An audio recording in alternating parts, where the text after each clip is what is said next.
Allô les propriétaires de chiens, quand est-ce que vous allez comprendre qu'une voiture en plein soleil, ce n'est pas une salle d'attente, c'est un four? Je commence à avoir passé trop de vidéos sur des chiens qui commencent déjà à être laissés dans les voitures, même pour 2 minutes.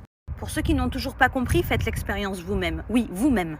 Sans ça, vous ne réaliserez pas ce que l'animal vit à l'intérieur du véhicule. Vous verrez comment la température explose. Et le chien, il ne peut pas transpirer comme nous. Il a des poils, il ne se régule pas pareil.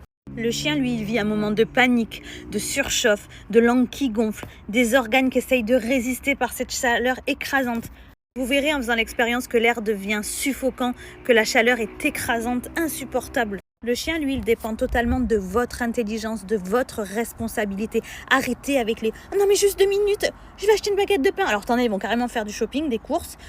Et t'en as, non mais là, 2 minutes, même avec les fenêtres ouvertes, même à l'ombre, ça y est, c'est fini. C'est fini. Il y a quoi qui rentre pas dans votre tête? Il y a quoi? Pourquoi en 2026, là, on est fin mai, il y a encore des chiens qui sont en train de suffoquer dans les voitures et la police qui doit exploser des vitres? Pourquoi vous êtes autant égoïste? Pourquoi vous avez un pois chiche à la place du cerveau? L'égoïsme qui prend tout le cerveau.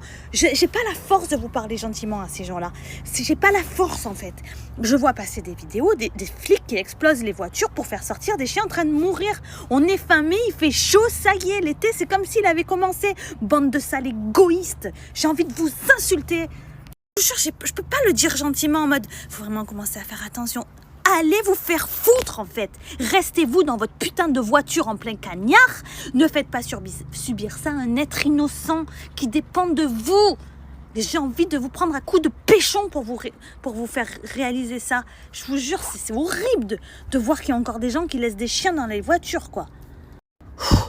Laissez votre chien chez vous. Il sera quand même beaucoup mieux qu'en plein cagnard si vous n'avez pas le temps de le ramener, d'aller faire vos courses, voilà. Voilà, oh, faut faire des allers-retours, faut aller promener le chien. Ah oui, mais là, si je le pose là 2 minutes dans le coffre, oh ben au moins, je peux aller faire 2-3 courses, je rentre après. Ah ouais, les trajets, c'est embêtant, hein. Et la vie du chien, alors, c'est pas plus important que de perdre un peu de temps? Organisez-vous mieux.